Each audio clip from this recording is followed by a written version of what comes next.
बहू कहाँ मर गई? अंदर से आवाज। जिंदा हो माँ जी। तो फिर मेरी चाय क्यों अभी तक नहीं आई? कब से पूजा करके बैठी हूँ। ला रही हूँ माँ जी। बहू चाय के साथ भजिया भी ले आई। सास ने कहा तेल का खिलाकर क्या मारोगी? बहू ने कहा ठीक है माँ जी, ले जाती हूँ। सास ने कहा रहने दे, अब बना दिया है तो मैं खा लेती हूँ। सास ने भजिया उठाई और कहा कितनी गंदी भजिया बनाई है तुमने। बहू, माँ जी मुझे कपड़े धोने हैं, मैं जाती हूँ। बहू दरवाजे के पास छिपकर खड़ी हो गई। सास भजिया पर टूट पड़ी और पूरी भजिया खत्म कर दी। बहू मुस्कुराए और काम पर लग गई। दोपहर के खाने का वक्त हुआ। सास ने फिर आवाज लगाई, कुछ खाने को मिलेगा? बहू ने आवाज नहीं दी। सास फिर चिल्लाई, भूखे मारोगी क्या? बहू आई सामने, खिचड़ी रख दी। सास गुस्से से, ये क्या है? मुझे इसे नहीं खाना, इसे ले जाओ। बहू ने कहा आपको डॉक्टर ने दिन में खिचड़ी खाने को कहा है, खाना तो पड़ेगा ही। सास मुंह बनाते हुए, हाँ तू मेरी माँ बन जा। बहू फिर मुस्कुराई और चली गई। आज इन घर के पूजा थी। बहू सुबह 4 बजे से उठ गई। पहले स्नान किया, फिर फूल लाई, माला बनाए, रसोई साफ की, पकवान और भोज बनाया।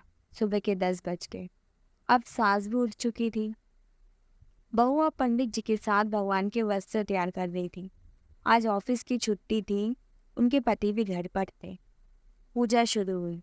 सास चिल्लाती, बहू ये नहीं है, वो नहीं है। बहू दौड़ी दौड़ी आती और सब करती। अब दोपहर के 3 बज गए थे। आरती की तैयारी चल रही थी। पंडित जी ने सबको आरती के लिए बुलाया और सबके हाथों में थाली दी। जैसे ही बहू ने थाली पकड़ी, थाली हाथों से गिर पड़ी। शायद बोझ बनाते हुए बहू के हाथ में तेल लगा था, जिसे वो पोंछना भूल गई थी। सारे लोग तरह तरह की बातें करने लगी, कैसी बहू है, कुछ नहीं आता, एक काम भी ठीक से नहीं करती, ना जाने कैसी बहू उठा लाई, एक आरती की थाली भी संभाल नहीं सकी। उसके पति भी गुस्सा हो गए, पर सास चुप रही, कुछ नहीं कहा। बस यही बोल के छोड़ दिया, सीख रही है, सब सीख जाएगी धीरे धीरे। अब सबको खाना परोसा जाने लगा। बहू दौड़ दौड़ के खाना देती, फिर पानी लाती। करीब 70-80 लोग हो गए थे। इधर उधर नौकर और बहू अकेली, फिर भी सारा काम बहुत ही अच्छे तरीके से करती। अब उसकी सास और कुछ आस पड़ोस के लोग खाने पर बैठे। बहू ने खाना परोसना शुरू किया। सबको खाना दे दिया था। जैसे ही पहला निवाला सास ने खाया, तुमने नमक ठीक से नहीं डाला क्या? एक काम ठीक से नहीं करती, पता नहीं मेरे बाद कैसे ये घर संभालेगी। आस पड़ोस वालों को तो जानते ही हो ना सब, वो तो बस बहाना ढूंढते नुक्स निकालने का। फिर वो शब्द शुरू हो गए, ऐसा खाना है, ऐसी बहू है, ये तो वगैरह वगैरह। दिन का खाना हो चुका था। अब बहू बर्तन साफ करने नौकर के साथ लग गई। रात में जगराता का कार्यक्रम रखा गया था। बहू ने भी एक दो गीत गाने के लिए स्टेज पर चढ़ी। सास जोर से चिल्लाई, मेरी नाक मत कटा देना, गाना नहीं आता तो मत गा, वापस आ जा। बहू मुस्कुराई और गाने लगी। सबने उनके गाने की तारीफ की, पर सास मुंह फुलाए हुए बोली, इससे अच्छा तो मैं गाती थी जवानी में, तुझे तो कुछ भी नहीं आता। बहू मुस्कुराई और चली गई। अब रात का खाना खिलाया जा रहा था। उसके पति के ऑफिस के दोस्त साइड साइड में ही ड्रिंक करने लगे। उसका पति चिल्लाया, थोड़ा बर्फ लाओ। तो सास चिल्लाती, यहाँ दान नहीं है। फिर चिल्लाता, कोल्ड ड्रिंक नहीं है, पापड़ ले आओ। इधर उधर आखिरी में उसके पति की शराब गिर पड़ी। उसके एक दोस्त पर और बोल टूट गई। पति गुस्से में तो झापड़ अपनी पत्नी को लगाते हुए कहता है, जाहिल कहीं की, देख कर नहीं कर सकती, तुझे इतना भी काम नहीं आता। सारे लोग देखने लगे। उसकी पत्नी रोते हुए कमरे की तरफ दौड़ी। फिर उसके दोस्तों ने कहा, क्या यार, पूरा मूड खराब कर दिया। या नहीं बुलाया होता, हम कहीं और पार्टी कर लेते। कैसी अनपढ़ गवार भी बिला रखी है तूने। उसे तो मेहमानों की इज्जत और काम करना तक नहीं आता। तुमने तो हमारी बेइज्जती कर दी। अब आस पड़ोस की औरतों को और बहाना मिल गया था। वो कहने लगी, देखो क्या कर दिया तुम्हारी बहू ने, कोई काम की नहीं है। मैं तो कहती हूँ अपने बेटे की दूसरी शादी करा दो, छुटकारा पाओ इस गंवार से। सास उठी और अपने बेटे के पास जाकर उसे थप्पड़ मारा और कहा, अरे नालायक, तुमने मेरी बहू को मारा, तेरी हिम्मत कैसी हुई? तेरी टांग तोड़ दी। इसके बेटे के दोस्त कुछ कहने ही वाले थे कि उसकी माँ ने घूरते हुए कहा, चुप, बिल्कुल चुप। यहाँ दारू पीने आए हो जबकि पता है आज पूजा है और तुम्हें पार्टी करनी है?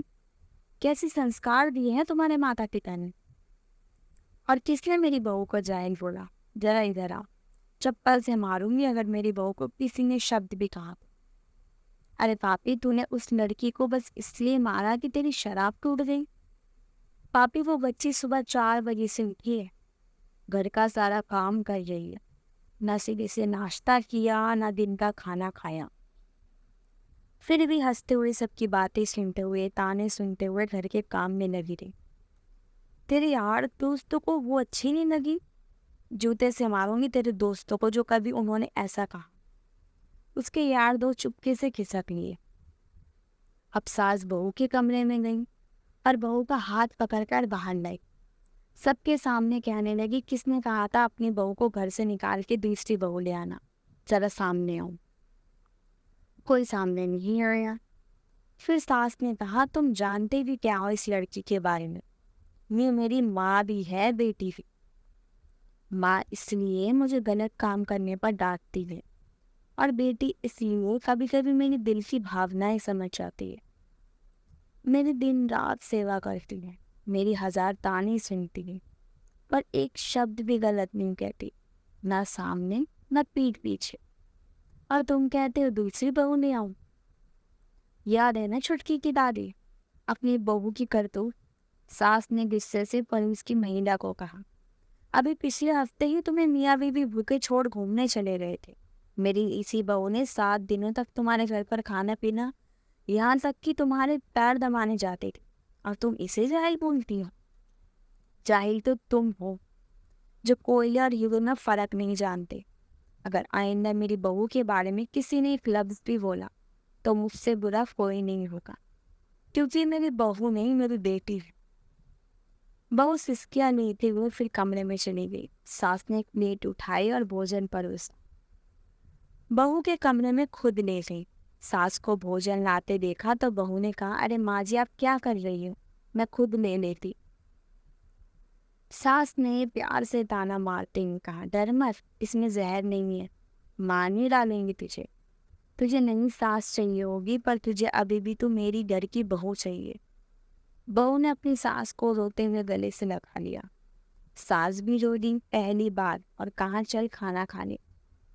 फिर मजाक करते हुए कहा, फिर मेरे पैर दबाने चले आना, और ख्याल मन में बतलाना कि सास प्यार बोलती है, किसी दिन मैं इसका गला दबा दूंगी।